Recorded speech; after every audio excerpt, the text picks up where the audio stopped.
Assalamualaikum warahmatullahi wabarakatuh. Apa kabar semua saudara-saudaraku, sebangsa dan setanah air? Semoga kita semua diberi kesehatan, keselamatan, dan dilimpahkan segala anugerah kebahagiaan, dunia akhirat. Amin amin ya robbal ngalamin. Bersama Ahmad Channel Indo masih melanjutkan kisah Abu Nawas. Tanpa berlama-lama lagi, mari kita masuk ke alur ceritanya. Yang berjudul Lolos dari Maut. Al-Kisah.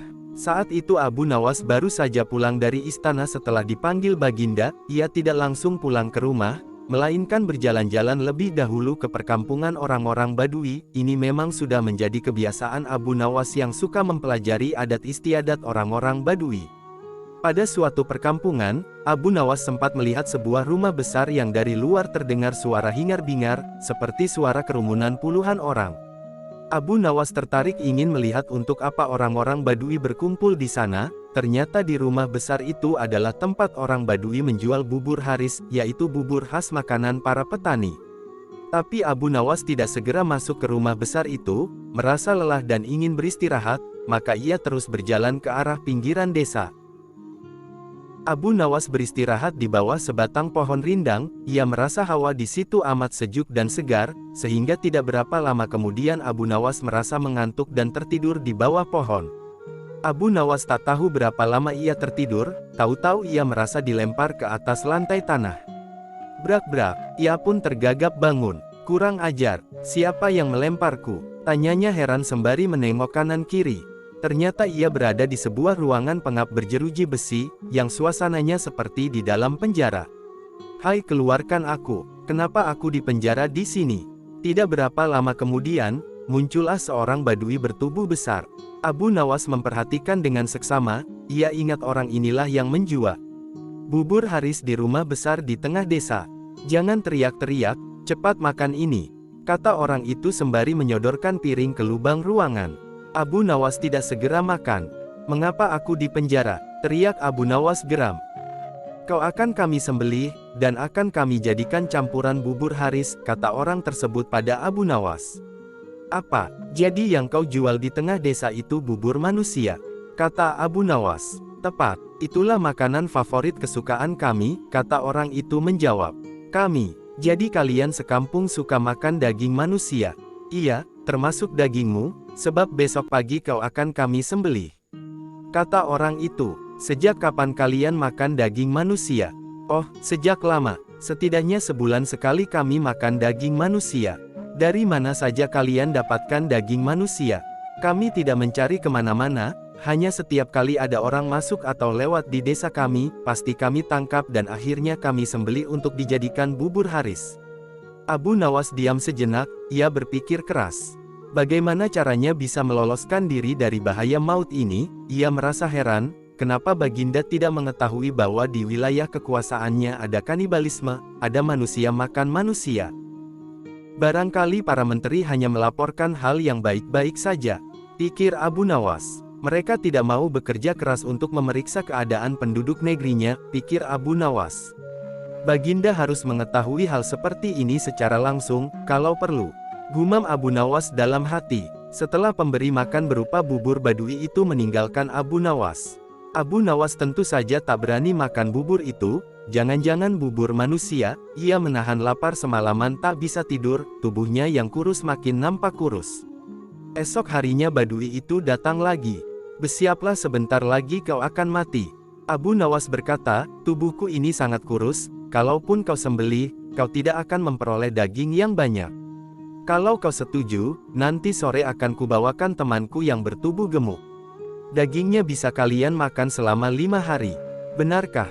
Kata orang itu. Aku tidak pernah bohong. Abu Nawas menegaskan perkataannya. Orang Badui itu diam sejenak, ia menatap tajam ke arah Abu Nawas.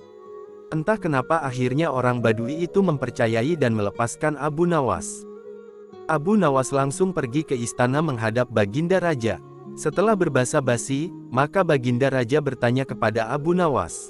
Ada apa Abu Nawas? Kau datang tanpa kupanggil, kata Baginda dengan curiga. Ampun tuanku, hamba baru saja pulang dari suatu desa yang aneh. Desa aneh? Apa keanehannya? Kata Baginda Raja. Di desa tersebut, ada orang yang menjual bubur haris yang khas dan sangat lezat. Di samping itu hawa di desa itu benar-benar sejuk dan segar, kata Abu Nawas pada Baginda Raja. Aku ingin berkunjung ke desa itu sekarang. Pengawal, siapkan pasukan, teriak Baginda Raja. Ampun tuanku, jangan membawa-bawa pengawal kerajaan. Tuanku harus menyamar jadi orang biasa, jelas Abu Nawas. Tapi ini demi keselamatanku sebagai seorang raja, Baginda berucap. Ampun tuanku, jika membawa-bawa tentara, maka orang sedesa akan ketakutan, dan tuanku takkan dapat melihat orang menjual bubur khas itu. Baiklah, kapan kita berangkat? Sekarang juga tuanku, supaya nanti sore kita sudah datang di perkampungan itu, tegas Abu Nawas. Demikianlah, Baginda dengan menyamar sebagai seorang biasa, mengikuti Abu Nawas ke perkampungan orang-orang Badui atau kanibal tersebut. Abu Nawas mengajak Baginda, masuk ke rumah besar tempat orang-orang makan bubur. Di sana mereka membeli bubur. Baginda memakan bubur itu dengan lahapnya. Betul katamu, bubur ini memang lezat, kata Baginda setelah makan. Kenapa buburmu tidak kau makan Abu Nawas? Hamba masih kenyang, kata Abu Nawas sambil melirik dan berkedip ke arah penjual bubur. Setelah makan, Baginda diajak ke tempat pohon rindang yang hawanya sejuk. Betul juga katamu, di sini hawanya memang sejuk dan segar. Ah, aku kok mengantuk sekali, kata Baginda. Tunggu tuanku, jangan tidur dulu, hamba pamit mau buang air kecil di semak belukar di sana. Baik, pergilah Abu Nawas. Baru saja Abu Nawas melangkah pergi, Baginda sudah tertidur, tapi ia segera terbangun lagi, ketika mendengar suara bentakan keras. Hai orang gendut, cepat bangun, atau kau kami sembelih di tempat ini. Ternyata orang Badui penjual bubur yang sudah berada di belakang Baginda, dan menghunus pedang diarahkan ke leher Baginda. Apa-apaan ini? Protes Baginda. Jangan banyak cakap, cepat jalan. Baginda mengikuti perintah orang Badui itu, dan akhirnya dimasukkan ke dalam penjara. Mengapa aku di penjara? Besok kau akan kami sembelih, dagingmu kami campur dengan tepung gandum, dan jadilah bubur haris yang terkenal lezat. Hahaha, kata orang Badui itu dengan gembira. Apa, jadi yang kumakan tadi? Betul, kau telah memakan bubur kami, bubur manusia. Apa, Baginda mau muntah tapi tak bisa. Sekarang tidurlah, berdoalah, sebab besok kau akan mati. Tunggu, mau apa lagi? Berapa penghasilanmu sehari dari menjual bubur itu? 50 dirham, cuma segitu. Iya, aku bisa memberimu 500 dirham, hanya dengan menjual topi. Ah, masak, sekarang berikan aku bahan kain untuk membuat topi. Besok pagi boleh kalian coba menjual topi buatanku itu ke pasar. Hasilnya boleh kau miliki semua. Orang Badui itu ragu, ia berbalik melangkah pergi. Tak lama kemudian, orang Badui itu kembali lagi, dengan bahan-bahan untuk membuat topi. Esok paginya, Baginda menyerahkan sebuah topi yang bagus kepada si Badui. Baginda berpesan, jualah topi ini kepada menteri yang bernama Farhan di istana Baghdad. Orang Badui itu menuruti saran Baginda. Menteri Farhan terkejut, saat melihat seorang Badui datang menemuinya. Mau apa kau? Tanya Menteri Farhan. Menjual topi ini. Menteri Farhan melirik ke topi itu memang bagus, ia mencoba memeriksanya dan alangkah terkejutnya dia, ketika melihat hiasan berupa huruf-huruf yang maknanya adalah surat dari Baginda Raja, yang ditujukan kepada dirinya. Berapa harga topi ini? 500 dirham tak boleh kurang. Baik aku beli. Badui itu langsung pulang dengan wajah ceria. Sama sekali ia tak tahu jika Menteri Farhan telah mengutus seorang prajurit untuk mengikuti langkahnya. Siangnya prajurit itu datang lagi ke istana dengan melaporkan lokasi perkampungan si penjual bubur. Farhan cepat bertindak sesuai pesan Badui itu langsung pulang dengan wajah ceria. Sama sekali ia tak tahu jika Farhan telah mengutus seorang prajurit untuk mengikuti langkahnya. Siangnya prajurit itu datang lagi ke istana dengan melaporkan lokasi perkampungan si penjual bubur. Farhan cepat bertindak sesuai pesan di surat Baginda. 1000 orang tentara bersenjata lengkap dibawa ke perkampungan. Semua orang Badui di kampung itu ditangkapi sementara Baginda berhasil diselamatkan. Untung kau bertindak cepat, terlambat sedikit saja aku sudah jadi bubur. Kata Baginda kepada Farhan, semua ini gara-gara Abu Nawas. Kata Farhan, benar, tapi juga salahmu. Kau tak pernah memeriksa perkampungan ini bahwa penghuninya adalah orang-orang kanibal. Bagaimanapun Abu Nawas harus dihukum. Iya, itu pasti. Hukuman mati, sahut Farhan. Hukuman mati. Iya, kita coba apakah dia bisa meloloskan diri. Sahut Baginda. Surat Baginda. 1000 orang tentara bersenjata lengkap dibawa ke perkampungan. Semua orang Badui di kampung itu ditangkapi sementara Baginda berhasil diselamatkan. Untung kau bertindak cepat, terlambat sedikit saja aku sudah jadi bubur. Kata Baginda kepada Farhan. Semua ini gara-gara Abu Nawas. Kata Farhan. Benar, tapi juga salahmu. Kau tak pernah memeriksa perkampungan ini bahwa penghuninya adalah orang-orang kanibal. Bagaimanapun Abu Nawas harus dihukum. Iya, itu pasti. Hukuman mati, sahut Farhan. Hukuman mati. Iya, kita coba apakah dia bisa meloloskan diri. Sahut Baginda. Kisah selanjutnya. Selain Abu Nawas, peradaban Islam juga mengenal sosok Nasruddin Hoja. Lantaran banyak dikisahkan dengan pelbagai cerita dan anekdot tentang kehidupannya, Nasruddin Hoja dikira adalah tokoh fiksi. Padahal, sebenarnya ia sosok nyata, bahkan punya julukan mula atau tokoh sufi. Nasruddin Hoja adalah tokoh yang unik. Kisah hidupnya penuh hikmah dan banyak guyonan yang syarat dengan renungan. Kisah hidup dan humornya ditulis dan dibaca berabad-abad dalam tradisi Muslim hingga sekarang. Nasruddin Hoja atau Nasreddin Hoka, diyakini hidup pada abad ke-13, dan wafat sekitar umur 80 tahun. Makamnya berada di Aksehir, Konya, Turki, dan tiap tahun diziarahi banyak orang. Konya adalah salah satu kota tertua di Turki bagian selatan. Nasruddin Hoja hidup pada zaman Kesultanan Dinasti Seljuk Rum, Turki sekarang. Dikutip dari buku Jaya Suprana, bertajuk Right or Wrong My Country, ia mengutip Profesor Mikhail Bayram, tentang Nasruddin tokoh fiksi atau bukan. Ternyata, nama lengkapnya adalah Nasiruddin Mahmud Al-Hoyi, ia mempunyai gelar Ahi Efran pemimpin organisasi ahli. Ia lahir di kota Hoy di Azerbaijan. Pendidikannya ditempuh di Khurasan, dan menjadi murid seorang mufasir Quran yang terkenal, Fakhruddin Ar-Razi di Herat. Lantas, ia dikirim ke Anatolia oleh Khalifah di Baghdad, untuk mengorganisasi pertahanan dan perlawanan terhadap invasi Mongol. Ia juga sempat menjabat sebagai seorang kadi di Kayseri. Sumber lain mengatakan bahwa Nasruddin lahir di desa Hortu di Sifrihisar, Turki pada abad ke-13. Di makamnya di Turki, ada pintu masuk ke dalam kubah makam, dengan pilar penyangga yang tinggi, tapi tidak terpagar. Di tempat ini pula, ada banyak festival yang digelar, mulai dari musik hingga pembacaan cerita-cerita Nasruddin. Nasruddin diperkirakan meninggal pada tahun 683 Hijriah, sekitar tahun 1284 sampai tahun 1285 Masehi. Dikisahkan, suatu hari, Nasruddin Hoja sedang duduk-duduk santai di beranda rumah bersama istri tercinta. Tidak lama kemudian, ia baru teringat bahwa keledainya ternyata belum diberi makan.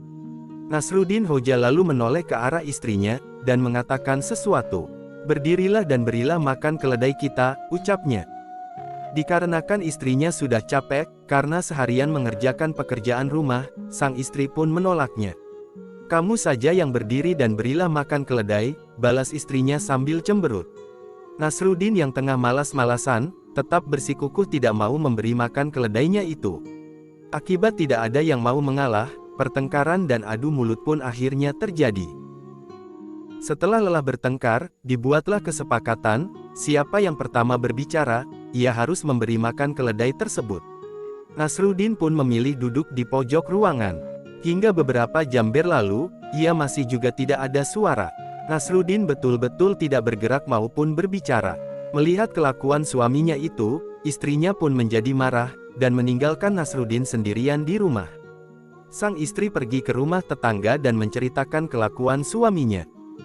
"Suamimu kan memang keras kepala, lebih baik kamu saja yang mengalah," kata tetangganya menasihati. Setelah waktu menjelang malam, sang istri tidak pulang. Dia membiarkan Nasruddin seorang diri di rumah. Tidak berapa lama kemudian, ada seorang pencuri yang masuk ke rumah Nasruddin. Ketika pencuri itu masuk rumah Nasruddin, suasana rumah sangat sepi, tidak ada suara, dan membuat si pencuri yakin bahwa tidak ada siapapun di rumah itu.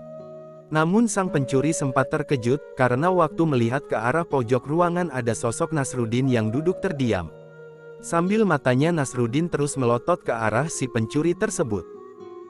Si pencuri pun menjadi ketakutan, ia langsung bersimpuh di depan Nasruddin, untuk memohon ampun. Tapi, Nasruddin tidak memberi reaksi apapun. Dia tetap duduk terdiam dengan mata melotot. Melihat hal itu, si pencuri pun merasakan ada keanehan pada diri Nasruddin. Si pencuri lalu menepuk-nepuk bahu Nasruddin, namun masih tetap terdiam dan tidak bergerak. Jangan-jangan orang ini menderita kelumpuhan dan bisu, pikir si pencuri. Pencuri itu pun melanjutkan aksinya, ia segera mengumpulkan barang-barang berharga yang ada di rumah Nasruddin. Sampai pada akhirnya, si pencuri mengambil sorban di atas kepala Nasruddin, untuk mengetes apakah dia dapat berbicara atau tidak. Ternyata Nasruddin masih juga tidak bergerak, ia betul-betul diam 1000 bahasa seperti orang yang baru dikutuk menjadi batu. Diuntungkan dengan kondisi demikian, si pencuri juga mengambil sorban Nasruddin, serta mengambil semua barang berharga. Pencuri itu lantas kabur dengan membawa barang curiannya. Tidak lama berselang, masuklah tetangga Nasruddin dengan membawa semangkok sop panas. Melihat Nasruddin duduk dan tidak bergerak, tetangganya pun berkata, "Aku diutus istrimu untuk membawakan sop ini karena saat ini kamu pasti lapar." Namun, Nasruddin masih saja tidak mau berbicara, ia malah menunjuk kepalanya sendiri agar tetangganya mengerti, bahwa dirinya sudah kehilangan sorban dan rumahnya juga baru saja kemalingan. Tetapi, tetangganya tersebut tidak mengerti dengan maksud Nasruddin. Dia mengira Nasruddin menyuruhnya untuk meletakkan sop tersebut di atas kepalanya. Saat tetangganya menaruh mangkok di atas kepala Nasruddin, tentu saja sop mangkoknya langsung terjatuh dan bertetesan mengenai wajah, dagu, hingga badannya. Walaupun seluruh tubuhnya basah dan belepotan, Nasruddin tetap saja diam dan tidak bicara. Melihat tingkah Nasruddin yang aneh, tetangganya itu langsung pulang untuk memberitahukan kepada istrinya. "Suamimu aneh sekali. Dia diam saja, padahal tubuhnya kesiram sop panas dan isi rumahnya juga kosong, semua sepertinya habis kemalingan," kata si tetangga kepada istri Nasruddin Hoja. Mendengar hal itu, istri Nasruddin pun segera bergegas pulang ke rumah. Setibanya di sana, istrinya sangat terkejut, sebab isi rumahnya jadi kosong melompong, hanya tersisa meja dan kursi. "Kenapa rumah kita bisa kemalingan? Apa yang sebenarnya terjadi?" tanya sang istri penuh emosi. Alih-alih menjelaskan apa yang terjadi, Nasruddin malah berkata dengan santainya, "Pergilah dan beri makan keledai, kamu sudah kalah, karena berbicara terlebih dahulu. Jangan keras kepala dan turuti perintah suamimu." Mendengar itu, sang istri pun bertambah emosi. Dia langsung melemparkan sandal ke arah Nasruddin Hoja. Wallahu a'lam bishawab.